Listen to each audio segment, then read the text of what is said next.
2018వ సంవత్సరం యొక్క చివరిలో టెక్సాస్లోని మిల్ఫోర్డ్ అనే ఒక ప్రాంతంలో ఒక కంపెనీ ఉంది. ఆ కంపెనీ పేరు విజివ్ టెక్నాలజీస్. ఈ కంపెనీ వాళ్ళు ఒక అన్యూజువల్ టవర్ యొక్క నిర్మాణాన్ని పూర్తి చేశారు. అది చూడడానికి ఒక గ్రిడ్ లా కనిపిస్తూ ఉంటుంది అండ్ దానిపైన ఒక హెమిస్ఫెరిక్ టాప్ అయితే ఉంది. అది చూడడానికి నికోలా టెస్లా యొక్క ఫేమస్ టవర్ లా కనబడుతూ వచ్చింది. అండ్ ఇన్ఫ్యాక్ట్ తర్వాత వాడు దానికి సంబంధించిన కొన్ని డీటెయిల్స్ కూడా షేర్ చేశారు. ఇన్ఫ్యాక్ట్ ఆ డీటెయిల్స్లో కూడా ఆ టవర్తో చాలా సిమిలారిటీస్ అయితే ఉన్నాయి. దీన్ని వాళ్ళు నిర్మించింది బేలర్ యూనివర్సిటీ వాళ్ళ యొక్క పార్ట్నర్షిప్తో. అండ్ వాళ్ళు ఆ టవర్ని ఉపయోగించింది దేనికో తెలుసా? ఒక ఎలక్ట్రికల్ గ్రిడ్ని వైర్స్ లేకుండా క్రియేట్ చేయడం కోసం. పోల్స్, సబ్స్టేషన్స్, వైర్స్ ఇలాంటివి ఏమీ అవసరం లేకుండా క్రియేట్ చేయడం కోసం వాళ్ళు దాన్ని నిర్మించారు. దీన్ని ఉపయోగించి వాళ్ళు ఎలక్ట్రిసిటీని సుమారుగా 1.5 బిలియన్ పీపుల్కి సప్లై చేయాలని ట్రై చేస్తున్నారు. అంటే ఆయా ప్రాంతాలలో ఇన్ఫ్రాస్ట్రక్చర్ కానీ పవర్ సప్లైకి కావాల్సిన ఫెసిలిటీస్ కానీ లేని ప్లేసెస్ ఉంటాయి కదా, ఆ ప్రాంతాలకి పవర్ని సప్లై చేయడానికి వైర్లెస్గా వీళ్ళు ట్రై చేస్తున్నారు. అండ్ అందులో వాళ్ళు ఉపయోగించిన టెక్నాలజీ ఏంటంటే జెన్నెక్ వేవ్స్. ఈ జెన్నెక్ వేవ్స్ అనేవి నార్మల్ బ్లూటూత్ వేవ్స్ కంటే 3 రెట్లు ఫాస్ట్గా ఉంటాయి. అండ్ ఆల్రెడీ మనం చాలా రకాల ఎనర్జీ ట్రాన్స్మిషన్ మెథడ్స్ని చూస్తున్నాము. బట్ అవేవి కూడా సోలార్ బర్స్ట్ని తట్టుకోలేవు. అంతేకాదు లైట్నింగ్ స్ట్రైక్స్ని కూడా తట్టుకోలేవు, ఎలక్ట్రోమాగ్నెటిక్ ఇంపల్సెస్ని కూడా తట్టుకోలేవు. కానీ నికోలా టెస్లా యొక్క టవర్ మాత్రం వీటన్నిటిని కూడా తట్టుకోగలదు. ఎందుకంటే అది వైర్లెస్ ఎలక్ట్రికల్ గ్రిడ్ని క్రియేట్ చేస్తుంది కాబట్టి. ఇన్ఫ్యాక్ట్ అతను దీని గురించి 120 సంవత్సరాల క్రితమే చెప్పాడు. బట్ అది సక్సెస్ కాలేదు అని అందరూ అనుకుంటూ ఉన్నారు. అండ్ ఇన్ఫ్యాక్ట్ అతను ఏవైతే ఇన్వెంట్ చేశాడో అవన్నీ కూడా మానవాళికి మంచి చేసేవా తప్ప చెడు చేసేవి ఏవీ లేవని చాలా మంది నమ్ముతున్నారు. కానీ నిజానికి నికోలా టెస్లా యొక్క క్రియేషన్స్లో చాలా క్రియేషన్స్ ఈవెన్ ప్రపంచం మొత్తాన్ని కూడా అంతరించిపోయేటట్టు చేయగలవు. సో ఈరోజు ఈ వీడియోలో నికోలా టెస్లా యొక్క కొన్ని దారుణమైన మరియు భయంకరమైన ప్రయోగాల గురించి, ఇన్వెన్షన్స్ గురించి పూర్తిగా తెలుసుకుందాం. సో ఇంకెందుకు లేడు, let's get into the video. And అతని యొక్క ఇన్వెన్షన్స్లో చాలా వరకు ఇన్వెన్షన్స్ ప్రస్తుతం రియల్ లైఫ్లో అప్లై అవుతున్నాయి అనేది కూడా చాలా మంది నమ్మకం. వాటి గురించి కూడా అర్థం చేసుకోవడానికి ట్రై చేద్దాం. నికోలా టెస్లా తన జీవితం మొత్తం కలిపి 26 దేశాల్లో పరిశోధనలు చేసి 300కి పైగా ఇన్వెన్షన్స్ చేసి వాటన్నిటికీ కూడా పేటెంట్ రైట్స్ తీసుకున్నాడు. అయితే అతను పేటెంట్ రైట్స్ తీసుకున్నవి 300 ఉన్నాయి. పేటెంట్ రైట్స్ తీసుకోకుండా ఉన్న ఇన్వెన్షన్స్ సుమారుగా 1000కి పైగా ఉన్నాయి. అండ్ ఎగ్జాక్ట్ నెంబర్ ఏంటనేది ఎవరికి కూడా పూర్తిగా తెలియదు. అతని యొక్క రెవల్యూషనరీ ఐడియాస్ ఆ టైంలో అందరికంటే చాలా అంటే చాలా ముందుండేవి. అంటే ఎవరు కలలో కూడా ఊహించలేనటువంటి ఇన్వెన్షన్స్ని ఆయన సృష్టించి ప్రజల ముందు ఉంచేవాడు. 1926వ సంవత్సరంలో కొలియర్స్ మ్యాగజైన్ వాళ్ళు ఒక ఆర్టికల్ని ప్రచురించారు. ఆ ఆర్టికల్లో నికోలా టెస్లా యొక్క ఇంటర్వ్యూ ఉంది. అందులో నికోలా టెస్లా చెప్పింది ఏంటో తెలుసా? భవిష్యత్తులో ప్రపంచం అంతా కూడా ఒక బిగ్ బ్రెయిన్ ద్వారా నడుస్తుంది అని తెలియజేశాడు. అంతేకాదు ప్రజలు ఒకరితో ఒకరు ఇన్స్టెంట్గా కమ్యూనికేట్ చేస్తారు అని తెలియజేశాడు. ఎంత దూరంలో ఉన్నా కూడా మాట్లాడుకోవడం ఈజీ అయిపోతుందని తెలియజేశాడు. అలాగే ఇప్పుడు ఏవైతే పెద్ద పెద్ద డివైసెస్ ఉన్నాయో అవన్నీ కూడా మన జాకెట్ యొక్క పాకెట్లో పట్టేస్తాయని తెలియజేశాడు. అంటే అతను ఇంటర్నెట్ యొక్క రైజ్ని, మొబైల్ ఫోన్స్ యొక్క రైజ్ని, వైఫై టెక్నాలజీస్ని వీటన్నిటిని కూడా ముందుగానే ప్రెడిక్ట్ చేశాడు. అండ్ ఇన్ఫ్యాక్ట్ ఆ శాస్త్రవేత్త రైల్ రోడ్స్ గురించి కూడా ప్రెడిక్ట్ చేశాడు. అవి కూడా ఎలక్ట్రిసిటీతో నిండిపోతాయని చెప్పాడు. అదే జరిగింది. అండ్ హోమ్ మేనేజ్మెంట్ గురించి కూడా చెప్పాడు. అండ్ ఇప్పుడు అది కూడా కంప్లీట్గా ఆటోమేటిక్గా అయిపోయింది చాలా చోట్ల. అండ్ టెస్లా ఇవి మాత్రమే కాదు, ఇంకొన్ని ఇంక్రెడిబుల్ థింగ్స్ని కూడా ప్రెడిక్ట్ చేశాడు. ఈవెన్ ఇప్పుడు కాలంలో కూడా మనం వాటిని ఊహించలేకపోతున్నాం. అందులో ఒకటే ఫ్లయింగ్ కార్స్. ఈ ఫ్లయింగ్ కార్స్ గురించి, పార్కింగ్ టవర్స్ గురించి అతను అప్పట్లోనే మొత్తం అందరికీ కూడా తెలియజేశాడు. అతను వీటి గురించి ప్రపంచానికి తెలియజేసిన, అతను వీటి గురించి గెస్ చేసిన 100 సంవత్సరాల తర్వాత మాత్రమే మనం వీటి గురించి ఆలోచించగలిగాం. 21వ శతాబ్దంలో మాత్రమే మనం ఫ్లయింగ్ కార్స్కి సంబంధించిన వర్క్ జరుగుతున్నట్టుగా మొట్టమొదటి న్యూస్ అయితే విన్నాం. అండ్ ఆ తర్వాత 2022వ సంవత్సరంలో ఆలెఫ్ ఏరోనాటిక్స్ అనే ఒక కాలిఫోర్నియాకి చెందిన ఒక స్టార్టప్ కంపెనీ ఒక కొత్త కార్ని అనౌన్స్ చేశారు. ఆ కార్ పేరు ఆలెఫ్ మోడల్ ఏ. ఈ మోడల్ ఏ అనే కారు ఒక ఫ్లయింగ్ కార్ ప్రోటోటైప్. ఇది ఎలక్ట్రిక్ పవర్ను ఉపయోగించి గాల్లో ఎగరగలుగుతూ ఉంటుంది. ఎందుకంటే దీనికి 8 ప్రొపెల్లర్స్ ఉన్నాయి. అండ్ ఇది కంప్లీట్గా బ్యాటరీ పవర్డ్ కారు. ఇది వెర్టికల్గా ఎగరగలుగుతూ ఉంటుంది, లైక్ ఒక హెలికాప్టర్ ఎగిరినట్టు. అండ్ దీంట్లో ఆటో పైలట్ మోడ్ ఉండడం వల్ల ఇది ఎదురుగా వచ్చే అడ్డంకులన్నింటినీ కూడా దాటుకుంటూ వెళుతుంది. అండ్ దీంట్లో ఒక పెద్ద పారాచూట్ కూడా ఉంది. ఒకవేళ మధ్యలో ఇది ఏమైనా ఫెయిల్ అయినట్టయితే ఆటోమేటిక్గా అది సేఫ్గా కిందకి రావడం కోసం. అండ్ ఇది భూమి మీద వెళ్ళేటప్పుడు గంటకి 322 కిలోమీటర్ల వేగంతో వెళుతుంది. గాల్లో వెళ్ళేటప్పుడు గంటకి 177 కిలోమీటర్ల వేగంతో వెళుతుంది. ప్రస్తుతానికైతే ఇది చాలా వరకు టెస్టుల్లో పాస్ అయింది. బట్ కంపెనీ వాళ్ళు అయితే మాత్రం మాస్ ప్రొడక్షన్ అయితే లాంచ్ చేయట్లేదు. అండ్ దీని యొక్క షిప్పింగ్ని కూడా 2025లోనే చేస్తారంట. సో ఇంకా టైం అయితే పడుతుంది డెఫినెట్గా. కానీ వీటి గురించి నికోలా టెస్లా 100 సంవత్సరాలకి ముందే ఆలోచించారు. హాయ్ ఫ్రెండ్స్, మీరు ఎప్పుడైనా సరే 5,000 రూపాయల ప్రొడక్ట్ 250 రూపాయలకి రావడానికి గమనించారా? లేదు కదా! కానీ అమెజాన్, ఫ్లిప్‌కార్ట్ లాంటి కంపెనీస్ ఏం చేస్తూ ఉంటాయంటే కొన్ని గోల్డెన్ హవర్స్ టైమ్‌లో మెగా డీల్స్ ఇస్తూ ఉంటాయి. ఆ డీల్స్ టైమ్‌లో ఒక్కొక్క ప్రొడక్ట్ మీద 90% నుంచి 95% వరకు డిస్కౌంట్ అయితే ఉంటుంది. అయితే ఈ డీల్స్ కోసం మీరు కాన్స్టెంట్‌గా ఆ యాప్స్ చెక్ చేస్తూ ఉండలేరు కదా! కానీ మీకోసం నేను వాటన్నిటిని కూడా కాన్స్టెంట్‌గా చెక్ చేస్తూ ఉంటాను. అండ్ దాంట్లో ఎప్పుడు ఏ డీల్ పెట్టినా కూడా ఇమ్మీడియేట్‌గా మీకు ఆ ప్రొడక్ట్‌ని అయితే షేర్ చేస్తాను. మీరు ఇమ్మీడియేట్‌గా ఆ ప్రొడక్ట్‌ని పర్చేజ్ చేయొచ్చు దాని నుంచే. అండ్ అంతేకాదు కొన్ని ఎక్స్ట్రార్డినరీ ప్రొడక్ట్స్ ఉంటాయి. వాటిని మీరు బయట ఎక్కడా కూడా చూడరు. వాటి గురించి కూడా నేను మీకు షేర్ చేస్తాను. మీరు సింపుల్‌గా చేయాల్సింది ఒకటే, కింద డిస్క్రిప్షన్‌లో మన టెలిగ్రామ్ ఛానల్ లింక్, మన వాట్సాప్ ఛానల్ లింక్, మన ఇన్‌స్టా బ్రాడ్‌కాస్ట్ ఛానల్ లింక్ ఉంటాయి. వీటిలో మీరు ఏ యాప్ ఎక్కువగా వాడతారో ఆ యాప్‌కి సంబంధించిన లింక్ మీద క్లిక్ చేసి, ఆ యాప్‌లో ఉన్న మన ఛానల్‌ని ఫాలో అవ్వండి. దాంట్లో రెగ్యులర్‌గా చాలా ప్రొడక్ట్స్ అయితే మీకు అప్డేట్ అవుతూ ఉంటాయి. అండ్ ఆ ప్రొడక్ట్స్‌లో మీకు ఏది నచ్చినట్టయితే దాన్ని మీరు కొనుగోలు చేయొచ్చు వెంటనే. సో డిస్క్రిప్షన్‌లో లింక్స్ ఉన్నాయి. వెంటనే ఫాలో అవ్వండి. అలాగే నికోలా టెస్లా ఫోటోగ్రఫీ గురించి కూడా చాలా ప్రిడిక్షన్స్ చెప్పారు. అంటే ఫోటోగ్రఫీ విభాగంలో అప్పటికి ఎవరికి కూడా అంత నాలెడ్జ్ లేదు. ఈవెన్ మనం ఇప్పుడు కెమెరాస్ని చాలా ఎక్కువగా వాడుతున్నాం కానీ ఒకప్పటి కాలం నాటి బేసిక్ కొడా కెమెరాస్ ప్రజలకు అందుబాటులోకి వచ్చింది ఎప్పుడు తెలుసా? 1988 సంవత్సరంలో. కానీ టెస్లా మాత్రం మొదటి నుంచి కూడా పైనీరింగ్ టైప్ ఆఫ్ ఫోటోగ్రఫీ విషయంలో బాగా ఎడిక్ట్ అయి ఉండేవాడు. అంటే అతను ఏమని చెప్పేవాడంటే మనం మనుషుల యొక్క మైండ్ని బేస్ చేసుకొని పిక్చర్స్ని తీయచ్చు. అంటే మన మైండ్లో ఏదైతే నడుస్తూ ఉంటుందో దాన్ని మనం పిక్చర్గా బయటకు తీయచ్చు అని చెబుతూ ఉండేవాడు. 1930 యొక్క మొదట్లో ఈవెన్ అతను దీని గురించి ఇన్వెన్షన్స్ చేస్తున్నట్టుగా, దీని గురించి పరిశోధనలు చేస్తున్నట్టుగా తెలియజేశాడు. అంటే థాట్స్ని ఫోటో తీయాలి అనే విషయం మీద అతను 1893 నుంచి కూడా రీసెర్చ్ చేస్తున్నాడట. ఇన్ఫ్యాక్ట్ ఒక పర్టికులర్ విషయంలో అతను కన్విన్స్ అయ్యాడంట కూడా. అదేంటంటే మన మెదడులోకి ఏవైతే ఆలోచనలు వస్తాయో, మన మెదడులోకి ఏవైతే పిక్చర్స్ వస్తాయో అవన్నీ కూడా మన యొక్క రెటీనా మీదకి రిఫ్లెక్ట్ అయ్యే అవకాశాలు ఉంటాయి. సో మనం ఒక ఆర్టిఫిషియల్ రెటీనాని కనుక క్రియేట్ చేసి మనిషి యొక్క కళ్ళల్లో కనుక పెట్టినట్టయితే, ఆ రెటీనాని మనం వేరే డివైజెస్కి కనెక్ట్ చేసినట్టయితే ఆటోమేటిక్గా ఆ మనిషి యొక్క ఆలోచనల్లో వచ్చిన ఇమేజెస్ ఆ రెటీనాలో క్యాప్చర్ అయ్యి ఆ రెటీనా ద్వారా బయట ఉన్న డివైజెస్కి ఇమేజెస్ ట్రాన్స్ఫర్ అవుతాయని అయితే అతను అభిప్రాయపడ్డాడు. దీనికోసం అతను రేడియో వేవ్స్ టెక్నాలజీని ఉపయోగించాలని 19వ శతాబ్దంలోనే ట్రై చేశాడు. దీన్ని అతను థాట్ అప్రాటస్ అని పిలిచాడు. అంటే అతను నమ్మింది ఏంటంటే హ్యూమన్ బ్రెయిన్లో కూడా కొన్ని వేవ్స్ క్రియేట్ అవుతూ ఉంటాయి. అవి కొన్ని స్పెషల్ ట్రాన్స్మిటర్స్ ద్వారా స్ప్రెడ్ అవుతూ ఉంటాయి. అంటే సేమ్ ఎలాగైతే సౌండ్ వేవ్స్ టెలిఫోన్లో డిస్ట్రిబ్యూట్ అవుతూ ఉంటాయో సేమ్ అలాగే డిస్ట్రిబ్యూట్ అవుతాయని నమ్మాడు అతను. సో అందుకనే ఈ పరిశోధన చేయాలనుకున్నాడు, ఈ రకమైన మెషిన్ని రూపొందించాలనుకున్నాడు. బట్ 2023 సంవత్సరంలో కూడా శాస్త్రవేత్తలు ఆ కాన్సెప్ట్ని పూర్తి స్థాయిలో ఇంప్లిమెంట్ చేయలేకపోతున్నారు. అయితే 2023లో ఒక neuro biologist team USA and Singapore and Hong Kong నుంచి వచ్చి ఒక ప్రాంతంలో పరిశోధనలు చేస్తూ ఆర్టిఫిషియల్ ఇంటెలిజెన్స్ను ఉపయోగించి మన బ్రెయిన్లో ఉన్న థాట్స్ అన్నింటినీ కూడా ఇమేజెస్ రూపంలో మార్చడానికి అయితే ప్రయత్నించారు. కొంతమంది వాలంటీర్స్ని తీసుకొని వచ్చి వాళ్ళని ఎంఆర్టీ స్కానర్లో పెట్టారు. ఆ తర్వాత వాళ్ళకి కొన్ని పిక్చర్స్ చూపించారు. ఆ తర్వాత వాళ్ళ యొక్క బ్రెయిన్స్ని కంప్లీట్గా స్కాన్ చేశారు. ఆ టైంలో వాళ్ళకి అర్థమైన విషయం ఏంటంటే వాళ్ళ యొక్క బ్రెయిన్లోనే కాదు, వాళ్ళ యొక్క బ్లడ్ స్ట్రీమ్స్లో కూడా చాలా రకాల చేంజెస్ అయితే జరిగాయి. అండ్ ఆ ఆర్టిఫిషియల్ ఇంటెలిజెన్స్ కొన్ని ఇమేజెస్ని జనరేట్ చేసింది. వీళ్ళకి ఏవైతే చూపించారో అవే ఇమేజెస్ని 84% వరకు మ్యాచ్ చేస్తూ ఆర్టిఫిషియల్ ఇంటెలిజెన్స్ అయితే ఫొటోస్ని జనరేట్ చేసింది. సో ఆల్మోస్ట్ మనుషులు మన యొక్క థాట్స్ని ఇమేజెస్ రూపంలో మార్చే విధానంలో సక్సెస్ అవుతున్నారని అయితే చెప్పొచ్చు. సో ఒక థాట్ మిషన్ అయితే డెఫినెట్గా క్రియేట్ అవుతుంది. అండ్ ఇదంతా కూడా నికోలా టెస్లా నుంచే స్టార్ట్ అయింది.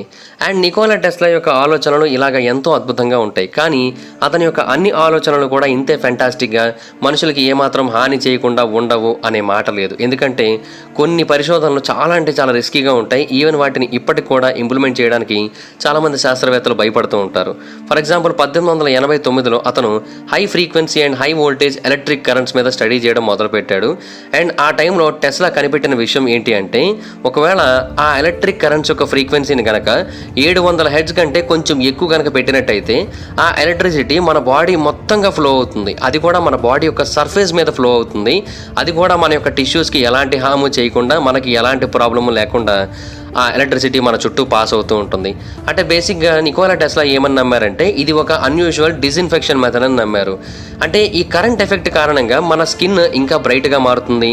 మన స్కిన్ మీద ఉన్న బ్యాక్టీరియా అంతా కూడా కంప్లీట్గా పోతుంది. దీని కారణంగా millet rash, clear pores, germs ఇవన్నీ కూడా కంప్లీట్గా నాశనం అయిపోతాయని అయితే అతను నమ్మాడు. సో మనం నీళ్లతో స్నానం చేసే కంటే కరెంటుతో స్నానం చేస్తేనే హెల్తీగా ఉంటామని అప్పట్లో నికోలా టెస్లా నమ్మాడు. ఇన్ఫ్యాక్ట్ అప్పటి కాలంలో మీడియా వాళ్ళు దాన్ని కోల్డ్ ఫైర్ అని కూడా పిలిచారు. ఎందుకంటే నికోలా టెస్లా సోపు వాటర్ వాడే బదులు దీన్నే వాడమని చెప్పాడు కదా. అండ్ దీన్ని వాడడం ద్వారా మనకు ఎలాంటి ప్రాబ్లమ్స్ రావని కూడా చెప్పాడు కాబట్టి దీన్ని కోల్డ్ ఫైర్ అనే పేరుతో అయితే పిలిచారు. అండ్ ఇది ట్రెడిషనల్ హైజీన్ మెథడ్ అయితే కాదు, బట్ డెఫినెట్గా ఇది పనిచేస్తుందని అతను నమ్మాడు. ఇన్ఫ్యాక్ట్ ఇలాగ ఎలక్ట్రిసిటీ మన బాడీ చుట్టూ స్ప్రెడ్ అవ్వడం వల్ల మనకి ఎనర్జీ బూస్ట్ కూడా వస్తుందని నమ్మాడు. అంటే ఆ పర్సన్ ఒక మెటల్ షీట్ లాగా అనమాట. ఆ మెటల్ షీట్ మీదకి మనం ఒక 2.5 మిలియన్ వోల్ట్ ఆల్టర్నేటింగ్ కరెంట్ని అయితే మనం పంపిస్తాం. అలా పంపడం ద్వారా ఆ పర్సన్ కంప్లీట్గా ఛార్జ్ అవుతాడు అనేది అతని యొక్క ఉద్దేశం. బట్ ఆ ఇన్వెన్షన్కి ఫండింగ్ అయితే రాలేదు, దానివల్ల ఆ మెథడ్ ప్రస్తుతానికైతే పూర్తి స్థాయిలో ఇంప్లిమెంట్ కాలేదు. బట్ ఇప్పుడు మనం మోడర్న్ డే టెక్నాలజీస్లో, మోడర్న్ ఎలక్ట్రోథెరపీలో మనం ఇదే టెక్నాలజీని చూస్తున్నాం.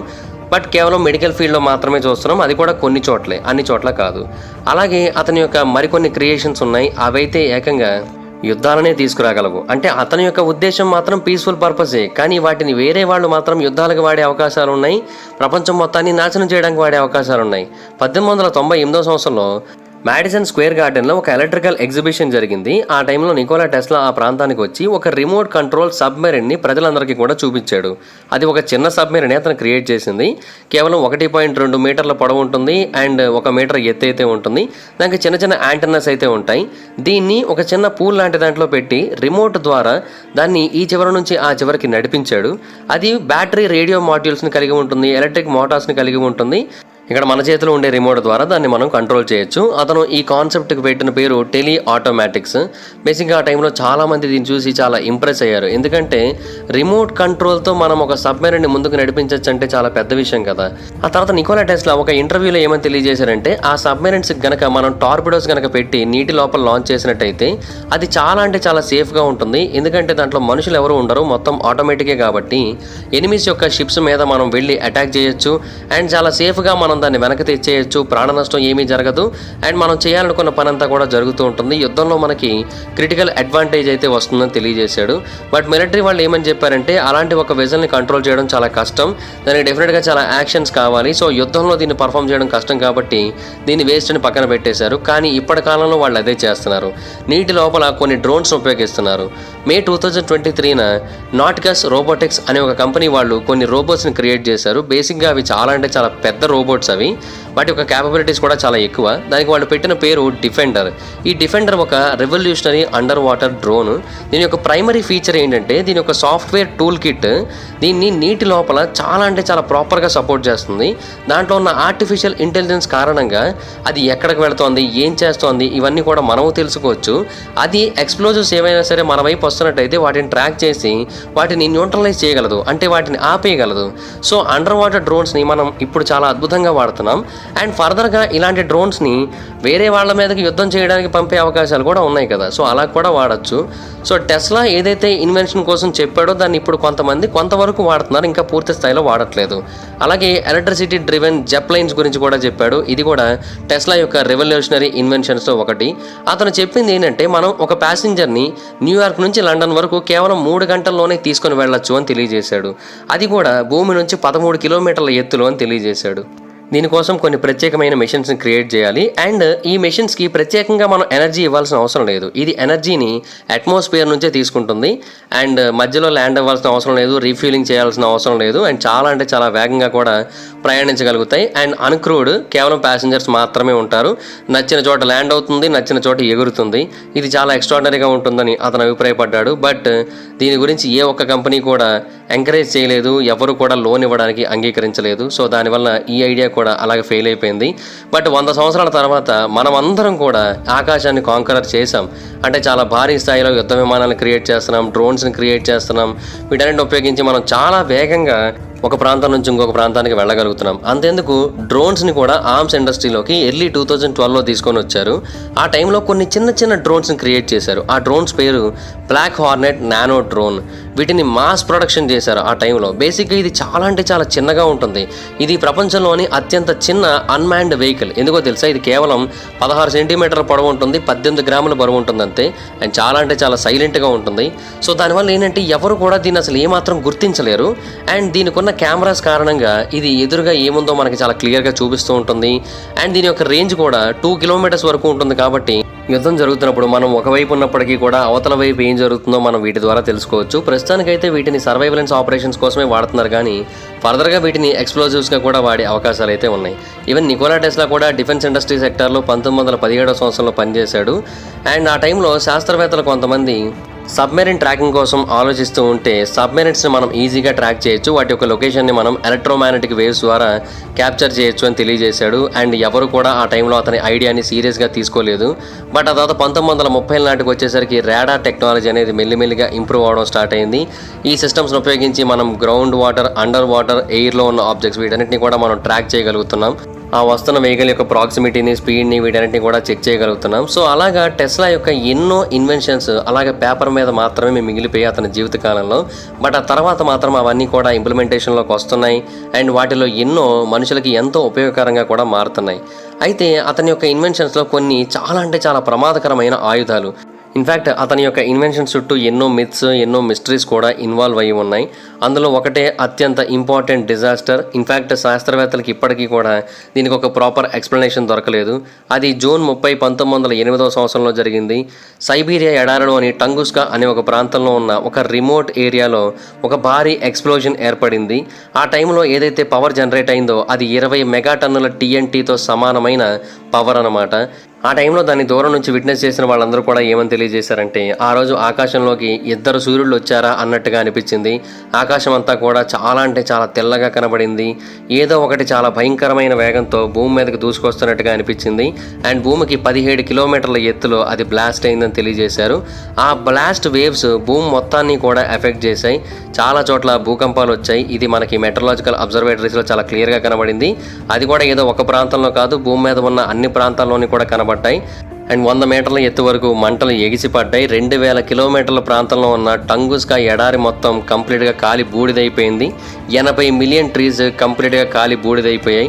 అండ్ ఆ ఎక్స్ప్లోషన్ సౌండ్ని 800 కిలోమీటర్ల దూరం వరకు విన్నారు చాలామంది. కొంతమంది విట్నెస్లు చెప్పింది ఏంటంటే, అంటే వీళ్ళంతా కూడా ఆ ప్రాంతానికి సుమారుగా 60 కిలోమీటర్ల దూరంలో ఉన్నారు. వాళ్ళందరూ చెప్పింది ఏంటంటే వాళ్ళ కాళ్ళ కింద ఉన్న భూమి చాలా బలంగా కంపించిందని తెలియజేశారు. అండ్ పిడుగులు, ఉరుములు ఒకటేసారి మెరిచినట్టుగా మాకు అనిపించింది. చాలా భారీ శబ్దం అయితే వచ్చింది. బట్ అది న్యాచురల్గా ఆకాశం నుంచి వస్తున్నట్టయితే అనిపించలేదు. కానీ ఒకటేసారి 1000 లైట్నింగ్ బోల్ట్స్ని చూసినట్టుగా మాకు అనిపించిందని తెలియజేశారు. అండ్ హిరోషిమా, నాగసాకిల మీద ఏదైతే అణుబాంబులు పడ్డాయో ఆ అణుబాంబుల కంటే 185 రెట్ల ఎక్కువ పవర్ని కలిగి ఉన్నట్టుగా అనిపించిందని తెలియజేశారు. ఇన్ఫ్యాక్ట్ సెస్మిక్ ట్రెమర్స్ కేవలం ఆ ప్రాంతంలోనే కాదు, యూకేలో కనబడ్డాయి, ప్యారిస్లో కనబడ్డాయి, తర్వాత శాన్ ఫ్రాన్సిస్కోలో కనబడ్డాయి, ఇలాగ చాలా చోట్ల కనబడ్డాయి. సెయింట్ పీటర్స్బర్గ్, లండన్లో కూడా దీని తాలూగా ఎఫెక్ట్ అయితే తెలిసింది. సో డెఫినెట్గా నార్థన్ హెమిస్ఫియర్ మొత్తం అంతా కూడా దీని కారణంగా ఎఫెక్ట్ అయింది. ఆ టైంలో ఆకాశంలో రాత్రిపూట వింత వింత లైట్లన్నీ కనిపించేవి, ఆకాశం చాలా బ్రైట్గా ఉండేది. ఇలా చాలామంది చాలా రకాల విషయాలను అయితే తెలియజేశారు. మొత్తానికైతే ఈ టంగుస్కా ఈవెంట్కి సంబంధించి ఒక 100 వెర్షన్స్ అయితే ఉన్నాయి ఆ ఎక్స్ప్లోషన్ ఎలా జరిగి ఉండొచ్చు అనే దానికి. బట్ అది నికోలా టెస్లాకు కూడా సంబంధించి ఉంది, అందుకే దాని గురించి మాట్లాడుకున్నాం. రూమర్స్ మనకి తెలియజేసేది ఏంటంటే నికోలా టెస్లా యొక్క ఇన్వెన్షన్ కారణంగా కూడా సేమ్ ఇలాంటి కైండ్ ఆఫ్ ఎఫెక్ట్సే క్రియేట్ అవుతాయని తెలియజేశారు. అతని యొక్క వార్డెన్ క్లిఫ్ టవర్ ఉంది కదా, ఈ టవర్ ద్వారా చేసే ఎక్స్పెరిమెంట్స్ ఏవైతే ఉంటాయో అవి కొన్ని పవర్ఫుల్ డిశ్చార్జెస్ని ఆకాశం నుంచి క్రియేట్ చేస్తూ ఉన్నాయని ఈవెన్ అతను కూడా తెలియజేసినట్టుగా చాలామంది చెబుతూ ఉంటారు. బేసిక్గా నికోలా టెస్లా వైర్లెస్ ఎలక్ట్రిసిటీ అనే ఐడియాతో కంప్లీట్గా అబ్సెస్ అయి ఉన్నాడు కదా, సో అతను ఆ ఎలక్ట్రిసిటీని అలా ట్రాన్స్ఫర్ చేస్తూ ఉన్నాడు వేరు ప్రాంతాలకి. ఇన్ఫ్యాక్ట్ ఆ టవర్ 1898 సంవత్సరంలో నిర్మించాలనుకున్నాడు. 3 ఏళ్ల తర్వాత దాని యొక్క కన్స్ట్రక్షన్ స్టార్ట్ అయింది. కాకపోతే ఆ తర్వాత ఫండింగ్ అయితే ఆగిపోయింది, అందువల్ల ఆ టవర్ పూర్తి అవ్వలేదు. బట్ కొంతమంది చెప్పే మాట ఏంటంటే ఆ టవర్ పూర్తయింది, ఈవెన్ అతను ఎక్స్పెరిమెంటింగ్ చేశాడు కూడా 1908 సంవత్సరంలో. అండ్ ఆ టైంలో ఏదైతే ఎలక్ట్రిసిటీ క్రియేట్ అయిందో అదే టంగుస్కా ఈవెంట్ జరగడానికి కారణమైందని చాలామంది నమ్ముతూ ఉంటారు. బేసిక్గా అతనైతే మాత్రం పీస్ఫుల్ పర్పసెస్ కోసమే దాన్ని ఇన్వెంట్ చేశాడు. బట్ దాన్ని పీస్ఫుల్ పర్పస్ కోసం వాడతారు అని అయితే అనుకోవట్లేదు. ఎందుకంటే అతను చెప్పిన ఒక పాయింట్ ఉంది. అతను ఆ వైర్లెస్ ఎలక్ట్రిసిటీ మొత్తాన్ని కూడా ఉపయోగించి, అంటే వైర్లెస్ ఎలక్ట్రిసిటీ ట్రాన్స్మిషన్ యూనిట్స్ని ఉపయోగించి ఏదైనా ఒక పర్టికులర్ ప్రాంతాన్ని ఎక్కడి నుంచి అయినా సరే డిస్ట్రాయ్ చేయొచ్చు. భూమి మీద ఉన్న ఏదైనా ఒక ప్రాంతాన్ని కంప్లీట్గా ఎడారిగా మార్చేయచ్చు. ఎంతటి పచ్చటి ప్రాంతం అయినా సరే ఎడారిగా మారిపోవచ్చు అతను కనుక ఆ ఎనర్జీని ఉపయోగించినట్టయితే. సో టెస్లా యొక్క ఇంటర్ఫియరెన్స్ లేకుండా ఆ టంగుస్కా ఈవెంట్లో అదే జరిగి ఉండొచ్చు అనేది చాలా మంది యొక్క నమ్మకం. బట్ టెస్లా యొక్క ఇంటర్ఫియరెన్స్ ఉన్నా లేకపోయినప్పటికీ కూడా మిలిటరీ వాళ్ళు ఎందుకో దాన్ని అప్పట్లో లైట్ తీసుకున్నారు. ఒకవేళ దాన్ని సీరియస్గా తీసుకొని అప్పట్లో ఇన్వెస్టిగేషన్ చేస్తుంటే మేబీ ఇంకొంచెం డీటెయిల్డ్ ఇన్ఫర్మేషన్ మనకు తెలిసి ఉండేదేమో. అలాగే మరొక కథ ఉంది. ఈ కథ కూడా నికోలా టెస్లాకి సంబంధించింది అని చాలామంది నమ్ముతూ ఉంటారు. నేను చెబుతుంది ఫిలడెల్ఫియా ఎక్స్పెరిమెంట్ కోసం. ఈ ఫిలడెల్ఫియా ఎక్స్పెరిమెంట్ జరిగింది అక్టోబర్ 28, 1943 సంవత్సరంలో. అండ్ ఆ టైంలో యుఎస్ఎస్ ఎల్డ్రెడ్ అనే ఒక షిప్ ఫిలడెల్ఫియాలోని నేవల్ షిప్ యార్డ్ దగ్గర ఉంది. అండ్ సడన్గా అది మాయమైపోయింది. ఆల్ ఆఫ్ ఎ సడన్ కంప్లీట్గా మాయమైపోయింది. అండ్ ఆ తర్వాత కొంతసేపటి తర్వాత దాన్ని నార్ఫాల్క్లో చూశారు. ఆ నార్ఫాల్క్ ఫిలడెల్ఫియాకి 360 కిలోమీటర్ల దూరంలో ఉంటుంది. సో అసలు ఏమాత్రం అవకాశం లేదు ఇది అంత త్వరగా అక్కడికి వెళ్ళడానికి. అండ్ ఆ తర్వాత మరొక 30 నిమిషాల తర్వాత అక్కడ మాయమైపోయి మళ్ళీ ఫిలడెల్ఫియా ప్రాంతంలోనే ఇది కనబడింది. దీని ఒక స్టార్టింగ్ పాయింట్కి ఇది వచ్చేసింది.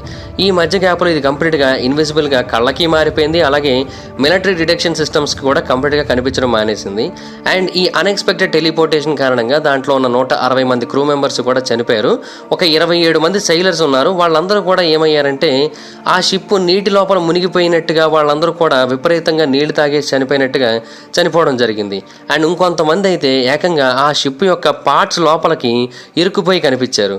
సో చాలామంది రేడియేషన్ వల్ల కూడా చనిపోయారని చెబుతున్నారు, ఎలక్ట్రిక్యూషన్ కారణంగా చనిపోయారని చెబుతున్నారు. ఇదంతా కూడా ఆ అన్ఎక్స్పెక్టెడ్ వ్యానిషింగ్, అన్ఎక్స్పెక్టెడ్ టెలిపోర్టేషన్ కారణంగా జరిగిందని చెబుతూ ఉంటారు. అయితే చరిత్రలో మళ్ళీ ఇలాంటి ఎక్స్పెరిమెంట్ అయితే మాత్రం ఎప్పుడు కూడా రిపీట్ కాలేదు. అండ్ దీనికి కూడా ఎలాంటి ఎవిడెన్స్ అయితే లేదు. దీనికి సంబంధించిన ఒకే ఒక ఎవిడెన్స్ ఏంటంటే ఫిలడెల్ఫియా ఎక్స్పెరిమెంట్ గురించి కార్ల్ ఎం యాలన్ అనే ఒక ఎక్స్ మర్చెంట్ మెరైనర్ ఉన్నాడు. అతను తన కళ్ళతో దీన్ని చూశానని తెలియజేశాడు. అతను అంటే ఆ టైంలో అతను దాని ముందు ఉన్నాడని, అతను దీన్ని చూశాడని తెలియజేశారు. అండ్ 1936 నుంచి 1942 వరకు నికోలా టెస్లా కూడా ప్రాజెక్ట్ రెయిన్బోలో ఇన్ఛార్జిగా పనిచేశాడు. ప్రాజెక్ట్ రెయిన్బో అనేది స్టీల్త్ టెక్నాలజీ కోసం పనిచేసే ఒక ప్రాజెక్ట్. ఆ టైంలో వాళ్ళు లో అబ్జర్వబుల్ టెక్నాలజీని మోడర్న్ డేకి తగ్గట్టుగా క్రియేట్ చేయాల్సి ఉంటుంది. అందులో భాగంగా వాళ్ళు కొన్ని జియోమెట్రిక్ ఫార్మ్స్ని, రేడియేషన్ అబ్జార్బెంట్ మెటీరియల్స్ని క్రియేట్ చేయాల్సి ఉంటుంది. ఇది ఏం చేస్తుందంటే ఆ మెషిన్స్ యొక్క రాడార్ క్రాస్ సెక్షన్ తగ్గిస్తుంది. అంటే శత్రు దేశాల మీదకి ఎగురుతున్నప్పుడు మన యొక్క యుద్ధ విమానాన్ని వాళ్ళు ఎక్కువగా పసిగట్టకూడదంటే ఈ రాడార్ క్రాస్ సెక్షన్ అనేది తగ్గాల్సి ఉంటుంది. అందుకోసం వాళ్ళు ఇది చేశారు. అండ్ ఇది ఒక టాప్ సీక్రెట్ ప్రాజెక్ట్. అండ్ బేసిక్గా ఇది 2వ ప్రపంచ యుద్ధంలో మొత్తం అన్ని బ్యాలెన్స్ అవ్వాలనే ఉద్దేశంతో చేసిన ఒక ప్రాజెక్ట్. అయితే ఈ ప్రాజెక్ట్లో భాగంగా షిప్స్ యొక్క డిసపియరెన్స్ కూడా ఇన్వాల్వ్ అయ్యింది అనేది కొంతమంది పాయింట్. ఎందుకంటే ఆ టైంలో ఒక ఎలక్ట్రోమాగ్నెటిక్ బబుల్ క్రియేట్ అయింది. అది ఆ ఆబ్జెక్ట్ చుట్టూ ఉన్న ఎలక్ట్రోమాగ్నెటిక్ ఫీల్డ్ని కంప్లీట్గా మార్చేసింది. అలా చేయడం ద్వారానే అది రాడార్ నుంచి కంప్లీట్గా కనిపించకుండా మాయమైపోయిందని తెలియజేశారు. అండ్ బేసిక్గా దీనికోసం అతను టెస్లా కాయిల్స్ని ఉపయోగించాడని కూడా తెలియజేశారు. అంటే వాళ్ళు చెప్పిన దాని ప్రకారం ఆ రోజు ఫిలడెల్ఫియా ఎక్స్పెరిమెంట్ విషయంలో కూడా అదే జరిగింది. ఒక పవర్ఫుల్ ఎలక్ట్రోమాగ్నెటిక్ ఫీల్డ్ని ఆ షిప్ చుట్టూ క్రియేట్ చేశారు. ఒక సీక్రెట్ యూనిట్ క్రియేట్ చేసింది. అందువల్ల ఆ షిప్కి ఒక స్పెషల్ జనరేటర్ యాడ్ అయింది. అది ఆ షిప్ని కంప్లీట్గా కంట్రోల్ చేసి అది కనిపించకుండా మాయమైపోయేలా చేసింది. ఆ తర్వాత వేరే ప్రాంతానికి వెళ్ళేలా చేసింది. ఆ తర్వాత మళ్ళీ తిరిగి సేమ్ మనం ఉన్న ప్రాంతానికి వచ్చేటట్టు చేసింది అనేది ఫిలడెల్ఫియా ప్రాంతానికి చెందిన కొంతమంది అయితే అభిప్రాయపడ్డారు. బట్ దీని కారణంగా వీళ్ళందరూ చనిపోవడంతో ఇలాంటి ఎక్స్పెరిమెంట్ మళ్ళీ రిపీట్ చేయలేదనేది మిగతా వాళ్ళు చెప్పే పాయింట్.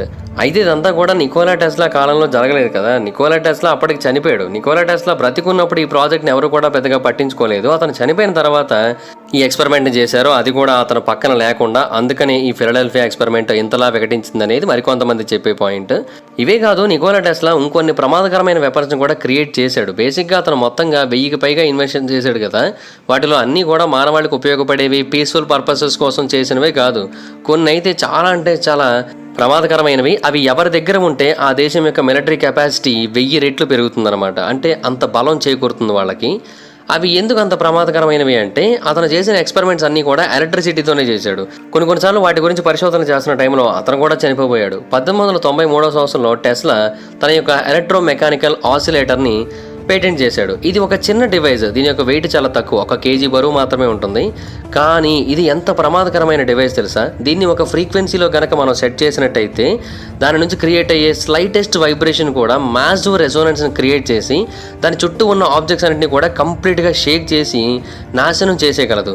అంటే అది క్రియేట్ చేసే ఆసిలేషన్స్ నుంచి వచ్చే అమౌంట్ ఏదైతే ఉంటుందో అది ఈవెన్ భూమిని, ఒక పెద్ద బిల్డింగ్ని కూడా షేక్ చేస్తుంది. అలా చేయడం ద్వారా అవన్నీ కూలిపోయే అవకాశాలు కూడా ఉంటాయి. టెస్లా బేసిక్గా 1898లో దీన్ని పెద్దగా నిర్మిస్తూ దీన్ని అప్గ్రేడ్ చేస్తున్న టైంలో ఒకసారి ఏమైందంటే అది ఆన్ అయినప్పుడు అది చాలా అంటే చాలా పెద్దగా ఎనర్జీని క్రియేట్ చేస్తుంది. ఇది జరిగింది హోస్టన్ స్ట్రీట్లో, న్యూయార్క్లో తన ల్యాబ్లో జరిగింది. ఆ లో ఫ్రీక్వెన్సీ డివైసెస్ అన్నీ కూడా ఒక్కసారిగా యాక్టివేట్ అయ్యి మొత్తం అన్నీ కూడా షేక్ అవ్వడం స్టార్ట్ అయ్యి బిల్డింగ్ వాల్స్ అన్నీ కూడా ఊగిపోయాయి, విండో ప్యానల్స్ అన్నీ కూడా పగిలిపోయాయి. ఇది చాలా అంటే చాలా ఫాస్ట్గా చుట్టుపక్కల స్టేట్స్ కూడా స్ప్రెడ్ అయింది. ప్రజలందరూ కూడా చాలా భయపడ్డారు, ఇళ్లలోంచి బయటకు వచ్చేసారు. ఇంకా టెస్లాకి ఏం చేయాలో తెలియక తన యొక్క డివైస్ని ఆపడానికి ట్రై చేసి అది ఇమీడియట్గా ఆగకపోయేసరికి దాన్ని అలాగే వదిలినట్టయితే అది భూమిని సగానికి చీల్చేస్తుందేమో అన్న భయంతో అతను ఇమీడియట్గా తన యొక్క ఇన్వెన్షన్ని నేలకి కొట్టి స్మాష్ చేశాడు. అప్పుడు కానీ అది ఆగలేదు. సో బేసిక్గా ఆ టైంలో ఒక ఎర్త్క్వేక్ వచ్చింది. ఆ ఎర్త్క్వేక్ రావడానికి కారణం నికోలా టెస్లా యొక్క ఇన్వెన్షన్. ఒకవేళ అతను కనుక దాన్ని ఆపకపోయి ఉంటే చాలా ప్రమాదాలు జరిగేవి. బట్ అంతటితో నికోలా టెస్లా ఆగలేదు, ఇంకా చాలా ప్రమాదకరమైన వెపన్స్ క్రియేట్ చేశాడు.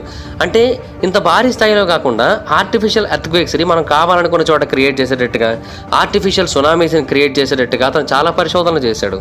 1907 సంవత్సరంలో న్యూయార్క్ వరల్డ్లో ఒక రిపోర్ట్ వచ్చింది. అందులో టెస్లా యొక్క మిలిటరీ ఇన్వెన్షన్స్ గురించి ఇంకొంచెం డీటెయిల్డ్గా చెప్పారు. అందులో చెప్పింది ఏంటంటే, ఒక రిమోట్ కంట్రోల్ టెక్నాలజీని ఉపయోగించి సముద్రం లోపల కొన్ని ఎక్స్ప్లోజివ్స్ని పెట్టి అవన్నీ కూడా పేలేటట్టుగా చేస్తే మాసివ్ వేవ్స్ క్రియేట్ అవుతాయి.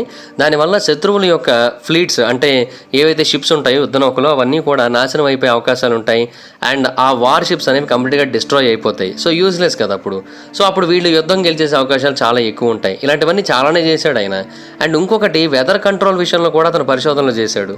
మనం కొన్ని రేడియో వేవ్స్ని ప్రాపర్గా ఉపయోగించడం ద్వారా భూమి యొక్క మ్యాగ్నెటిక్ ఫీల్డ్ని మనం మ్యానిపులేట్ చేయొచ్చు ఐనోస్పియర్లో. సో దాని ద్వారా మనం విండ్ని అలాగే వెదర్ని కూడా కంట్రోల్ చేయొచ్చు అని టెస్లా నమ్మాడు. ఇన్ఫ్యాక్ట్ టెస్లా దీనికి సంబంధించి ఎన్నో పేటెంట్స్ కూడా తీసుకున్నాడు ఈ ఐడియాస్ గురించి. అండ్ వాటన్నిటిని చాలాసార్లు ప్రూవ్ చేశాడు కూడా. అయితే ఇది రియల్ లైఫ్లో వర్క్ చేయలేదనేది చాలామంది చెప్పే పాయింట్. బట్ వెదర్ని కంట్రోల్ చేయడం అనే ఆలోచన ఇంప్లిమెంట్ అయిందనేది మరికొంతమంది చెప్పే పాయింట్. ఇది చూడడానికి చాలా హార్మ్లెస్గా అనిపిస్తూ ఉండొచ్చు, కానీ ఇది ఏదైనా ఒక కంట్రీ చేతిలో పడింది అంటే అప్పుడు ఆబ్వియస్లీ దాన్ని మాస్ డిస్ట్రక్షన్ కిందే వాడతారు ఆ దేశం వాళ్ళు వేరే దేశం మీదకి. ఇది చాలా స్పష్టంగా మనకి తెలిసే విషయమే. ఎందుకంటే ఒక పెద్ద కంట్రీలో సునామీలు, వరదలు, విపరీతంగా వేడి, ఇలాగ ఏదైనా వచ్చేటట్టు చేసి దాన్ని నాశనం చేసినట్టయితే ఎవరు ఏం అనలేరు కదా, అదంతా కూడా ప్రకృతి కారణంగా జరిగింది అంటారు అంతే. సో అప్పుడు ఆ దేశం నాశనం అయిపోతుంది, వేరే దేశం టాప్ అయిపోతుంది, కానీ వీళ్ళకి ఏ మట్టి అంటదు వీళ్ళ చేతులకి.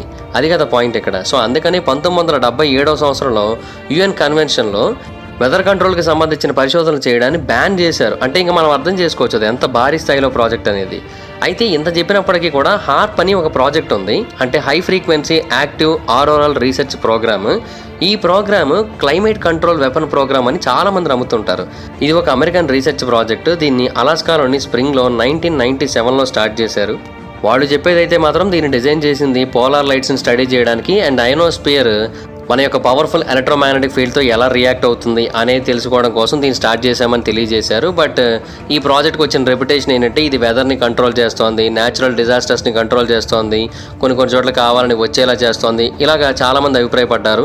ఇన్ఫ్యాక్ట్ 2004 సంవత్సరంలో వచ్చిన భూకంపం ఉంది కదా, ఇండియన్ ఓషన్లో వచ్చింది కదా, దానికి కూడా కారణం ఈ హార్ప్ వాళ్ళు చేస్తున్న ప్రాజెక్టులే అని అయితే చాలామంది అభిప్రాయపడ్డారు. దాని కారణంగా సుమారుగా 2 లక్షల మంది అయితే చనిపోయారు కదా. బట్ అయినప్పటికీ కూడా ఈ ప్రాజెక్టులు అయితే మాత్రం ఆగలేదు. అయితే ఇవి మాత్రమే కాదు టెస్లా యొక్క మోస్ట్ డేంజరస్ వెపన్స్. దీనికంటే అత్యంత ప్రమాదకరమైనది ఒకటి ఉంది. దాని గురించి జూలై 11, 1934 సంవత్సరంలో the New York Sun and the New York Times వాళ్ళు మెన్షన్ చేశారు. వాళ్ళు ఏమని చెప్పారంటే ఇది ప్రపంచంలోకెల్లా అత్యంత మోస్ట్ డిస్ట్రక్టివ్ ఇన్వెన్షన్. టెస్లా ఇప్పటివరకు రూపొందించిన వాటన్నిటిలో ఇదే అత్యంత శక్తివంతమైందని తెలియజేశారు. టెస్లా మరొక ప్రపంచ యుద్ధం రావచ్చు అన్న ఉద్దేశంతో ముందు జాగ్రత్తగా ఇలాంటి ఒక పవర్ఫుల్ డివైస్ని క్రియేట్ చేసి దాన్ని అవాయిడ్ చేయడం కోసం అందరికీ ఈ ఆయుధాలను ఇవ్వాలని అయితే నిర్ణయించుకున్నాడు. సో అందుకే ఒక పవర్ఫుల్ డిస్ట్రక్టివ్ డిటరెంట్ వెపన్ అయితే అతను క్రియేట్ చేశాడు. ఈ ప్రోటోటైప్ని అతను టెలిఫోర్స్ అని పిలిచాడు. ఇది బేసిక్గా ఒక పెద్ద ప్రొజెక్టర్ లాంటిది. ఇది చార్జ్ టంగ్స్టన్ పార్టికల్స్ని ఒక ప్రాంతం నుంచి ఇంకో ప్రాంతానికి అయితే స్ప్రెడ్ చేస్తూ ఉంటుంది. అంటే ఒక ట్యూబ్ లాంటి దాంతో విసురుతూ ఉంటుంది. అండ్ అది కూడా ఎలక్ట్రోస్టాటిక్ రిపల్షన్ ద్వారా. అండ్ అలా చేయడం వల్ల ఏమవుతుందంటే ఆ పార్టికల్స్ చాలా అంటే చాలా హై లెవెల్లో యాక్సలరేట్ అవుతాయి. అండ్ వాటి యొక్క వోల్టేజ్ కూడా చాలా ఎక్కువగా ఉంటుంది. అండ్ ఒక యాంప్లిఫైయింగ్ ట్రాన్స్మిటర్ని ఉపయోగించి అతను దాన్ని క్రియేట్ చేశాడు. సో దానివల్ల ఆ పార్టికల్ ఫ్లక్స్ కాంతి యొక్క వేగం కంటే 48 రెట్లు వేగంగా ఆ లేజర్ని అయితే బయటికి పంపగలుగుతూ ఉంటుంది. అండ్ అది చాలా అంటే చాలా దూరం వెళుతుంది. అది ఎంత దూరం వెళుతుందంటే 300 కిలోమీటర్ల దూరంలో ఉన్నదాన్ని కూడా సమూలంగా నాశనం చేసేయచ్చు. ఒక్కసారి లేజర్ని కనుక ఉపయోగించినట్టయితే మనం 10,000 ఎనిమీ ఎయిర్ క్రాఫ్ట్స్ని కంప్లీట్గా నాశనం చేసేయచ్చు. 322 కిలోమీటర్లు అంటే ఆ కంట్రీ యొక్క బార్డర్స్లో మొత్తం అన్ని చోట్ల కూడా ఒక్కొక్కటి పెట్టుకున్నారంటే సరిపోతుంది, ఇంకేమీ లేదు. లేదు. ఏమొచ్చినా కూడా ఆ దేశం మీదకి ఎవ్వరూ యుద్ధం చేయలేరు. అండ్ దీన్ని ఉపయోగించి తమ యొక్క చుట్టుపక్కల దేశాలను కూడా ఈజీగా నాశనం చేసేయచ్చు. అందుకనే అప్పట్లో ప్రెస్ వాళ్ళు దీన్ని డెత్ రే అని పిలవడం మొదలుపెట్టారు. కొంతమంది పీస్ రేస్ అని కూడా పిలిచారు, ఎందుకంటే దీనివల్ల యుద్ధం రాకుండా ఉంటుందని కొంతమంది నమ్మారు కాబట్టి. బట్ టెస్లా ఏమని చెప్పాడంటే ఆ టెలిఫోర్స్ అనేది బేసిక్గా చాలా అంటే చాలా ప్రమాదకరమైంది. పేపర్ మీద అది వినడానికి చాలా అద్భుతంగా అనిపిస్తూ ఉంటుంది. ఇన్ఫ్యాక్ట్ అతను దాని మీద వర్క్ చేస్తున్నానని కూడా తెలియజేశాడు. బట్ అది పూర్తి స్థాయిలో వర్క్ అయినట్టుగా అతను ఎక్కడా కూడా చెప్పలేదు. 1900 సంవత్సరం నుంచి పనిచేస్తున్నట్టుగా తెలియజేశాడు. బట్ టెస్టింగ్స్ అయితే జరిపాడంట కానీ అది వర్క్ అవుతున్నట్టుగా చెప్పలేదు. కొన్ని పుస్తకాల్లో కూడా దాని గురించి మెన్షన్ చేశాడు. అందులో అతను చెప్పింది ఏంటంటే the new art of projecting concentrated non dispersive energy through natural media అని చెప్పాడు. అండ్ ఆ పుస్తకాల్లో ఉన్న ఇన్ఫర్మేషన్, ఆ పుస్తకాలు ఇప్పటికీ కూడా జాగ్రత్తగానే ఉన్నాయి.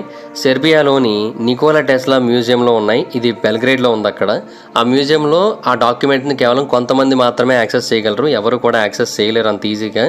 సో యుఎస్ వార్ డిపార్ట్మెంట్ని అట్రాక్ట్ చేయాలనే ఉద్దేశంతో అతను దీన్ని రూపొందించాలనుకున్నాడు అనేది కొంతమంది పాయింట్. బట్ చాలామంది చెప్పేది ఏంటంటే అతను యుఎస్ఏ కాదు, యునైటెడ్ కింగ్డమ్ని అప్రోచ్ అయ్యాడు, యుఎస్ఎస్ఆర్ని అప్రోచ్ అయ్యాడు, యుగోస్లావ్ని అప్రోచ్ అయ్యాడు. తన యొక్క మిషన్స్ అందరి దగ్గర ఉండాలి, అప్పుడు అందరూ భయపడి యుద్ధం చేయకుండా ఉంటారనేది అతని యొక్క ఉద్దేశం అని తెలియజేశారు. ఈవెన్ అతని యొక్క వర్క్స్ని దొంగతనం చేసే అవకాశాలు కూడా చాలానే ఉన్నాయని అతను అభిప్రాయపడి చాలా జాగ్రత్తగా ఉండేవాడు. అయినా కూడా వాటిని దొంగతనం చేయడానికి చాలామంది ట్రై చేసేవారు. బట్ ఎలాగోలాగా తప్పించుకున్నాడు అతను ఆ దొంగతనాల నుంచి. బట్ మొత్తానికైతే మాత్రం ఆ ఇన్వెన్షన్ అయితే మాత్రం అన్ఇంప్లిమెంటెడ్గానే ఉండిపోయింది. ఎందుకంటే ఆ డెత్ రే కనుక ఇంప్లిమెంట్ అయినట్టయితే అది చాలా అంటే చాలా ప్రాబ్లం. అలాగే 1895 సంవత్సరంలో టెస్లా మ్యాగ్నెటిక్ ఫీల్డ్స్ టైంని, స్పేస్ని ఎలా ఇన్ఫ్లుయెన్స్ చేస్తాయనే విషయం గురించి కూడా కనుగొన్నాడు. అంటే వాటి యొక్క స్ట్రక్చర్ని కంప్లీట్గా మార్చొచ్చు అని తెలియజేశాడు. అంటే అలా చేయడం ద్వారా ఒక ఆర్టిఫిషియల్ మ్యాగ్నెటిక్ ఫీల్డ్ క్రియేట్ అవుతుంది. అలా చేయడం ద్వారా మనం వేరొక డైమెన్షన్కి వెళ్ళొచ్చని అతను తెలియజేశాడు. ఇన్ఫ్యాక్ట్ చాలామంది అతను అలా కాలంలో ప్రయాణించి పాస్ట్, ప్రజెంట్, ఫ్యూచర్ అన్నీ చూసి వచ్చి మనకి తెలియజేస్తున్నాడని కూడా అభిప్రాయపడ్డారు. సో మేబీ అతను తన జీవితంలో ఇలాంటి ఎన్నో పరిశోధనలు చేశాడు. ఇన్ఫ్యాక్ట్ అలాంటి ఒక మిషన్ క్రియేట్ చేసే పనిలో అతను ఉన్నాడని చాలామంది నమ్మారు. But end of the day దాన్ని అతను కనిపెట్టాడా లేదనేది అయితే మాత్రం మనకైతే తెలియదు. బట్ డెఫినెట్గా అతను చేసిన ఇన్వెన్షన్స్ అన్నీ ఇన్ని కాదు, ఆ టైంలో ఎవ్వరూ ఏమాత్రం ఊహించలేనంత అద్భుతమైన స్థాయిలో ఆలోచించి అతను ఆ ఇన్వెన్షన్స్ అయితే చేపట్టాడు. వాటిలో కొన్ని మానవాళికి చాలా మంచి చేసేవి. ఇన్ఫ్యాక్ట్ సక్సెస్ఫుల్గా వాటిని ఉపయోగించుకుంటున్నారు కూడా. అతని జీవితంలో అతనికి ఉపయోగపడకపోయినప్పటికీ కూడా ఇప్పుడు మనకైతే అవి చాలా వరకు ఉపయోగపడుతున్నాయి. బట్ కొన్ని మాత్రం చాలా ప్రమాదకరమైనవి, వాటిని వాడకపోతేనే మంచిది. బట్ ఏది ఏమైనా నికోలా టెస్లా యొక్క జీవితం మాత్రం కంప్లీట్గా సీక్రెట్స్తో, రిడిల్స్తో, మిస్టరీస్తో నిండిపోయింది. అతని గురించి ఎంత చెప్పుకున్నా తక్కువే, కానీ అతని యొక్క కొన్ని ఇన్వెన్షన్స్ గురించి మాత్రం మనం చెప్పుకోకపోతేనే మంచిది. So that's it guys, this is the video. ఈ వీడియో కనుక మీకు నచ్చినట్టయితే లైక్ చేయండి, వీడియో షేర్ చేయండి. ఇప్పుడు కారణం మన ఛానల్ని సబ్స్క్రైబ్ చేసుకోకపోతే ఇప్పుడే సబ్స్క్రైబ్ చేసుకోండి. పక్కన బెల్ ఐకాన్ క్లిక్ చేసి ఆన్లో పెట్టుకోండి. ఆ ఫర్దర్స్ మిస్ అవ్వకుండా చూడొచ్చు. చాలా మంది చూస్తున్నారు కానీ సబ్స్క్రైబ్ చేసుకోవట్లే. So please try to subscribe and click the bell icon also. నా ఇన్స్టాగ్రామ్ ఐడి జబర్దస్త్ మహేందర్, మీరు అక్కడ కూడా వచ్చి ఫాలో అవ్వచ్చు. Thank you so much guys, bye bye. Meet you next video, bye bye. Hi friends, మీరు ఎప్పుడైనా సరే 5,000 రూపాయల ప్రొడక్ట్ 250 రూపాయలకి రావడానికి గమనించారా? లేదు కదా. కానీ అమెజాన్, ఫ్లిప్కార్ట్ లాంటి కంపెనీస్ ఏం చేస్తూ ఉంటాయంటే కొన్ని గోల్డెన్ హవర్స్ టైంలో మెగా డీల్స్ ఇస్తూ ఉంటాయి. ఆ డీల్స్ టైంలో ఒక్కొక్క ప్రోడక్ట్ మీద 90% నుంచి 95% వరకు డిస్కౌంట్ అయితే ఉంటుంది. అయితే ఈ డీల్స్ కోసం మీరు కాన్స్టెంట్గా ఆ యాప్స్ చెక్ చేస్తూ ఉండలేరు కదా. కానీ మీకోసం నేను వాటన్నిటిని కూడా కాన్స్టెంట్గా చెక్ చేస్తూ ఉంటాను. అండ్ దాంట్లో ఎప్పుడు ఏ డీల్ పెట్టినా కూడా ఇమీడియట్గా మీకు ఆ ప్రోడక్ట్ని అయితే షేర్ చేస్తాను. మీరు ఇమీడియట్గా ఆ ప్రోడక్ట్ని పర్చేస్ చేయొచ్చు దాని నుంచే. అండ్ అంతేకాదు కొన్ని ఎక్స్ట్రాడినరీ ప్రొడక్ట్స్ ఉంటాయి, వాటిని మీరు బయట ఎక్కడ కూడా చూడరు. వాటి గురించి కూడా నేను మీకు షేర్ చేస్తాను. మీరు సింపుల్గా చేయాల్సింది ఒకటే, కింద డిస్క్రిప్షన్లో మన టెలిగ్రామ్ ఛానల్ లింక్, మన వాట్సాప్ ఛానల్ లింక్, మన ఇన్స్టా బ్రాడ్కాస్ట్ ఛానల్ లింక్ ఉంటాయి. వీటిలో మీరు ఏ యాప్ ఎక్కువగా వాడతారో ఆ యాప్కి సంబంధించిన లింక్ మీద క్లిక్ చేసి ఆ యాప్లో ఉన్న మన ఛానల్ని ఫాలో అవ్వండి. దాంట్లో రెగ్యులర్గా చాలా ప్రొడక్ట్స్ అయితే మీకు అప్డేట్ అవుతూ ఉంటాయి. అండ్ ఆ ప్రొడక్ట్స్లో మీకు ఏది నచ్చినట్టయితే దాన్ని మీరు కొనుగోలు చేయొచ్చు వెంటనే. సో డిస్క్రిప్షన్లో లింక్స్ ఉన్నాయి, వెంటనే ఫాలో అవ్వండి.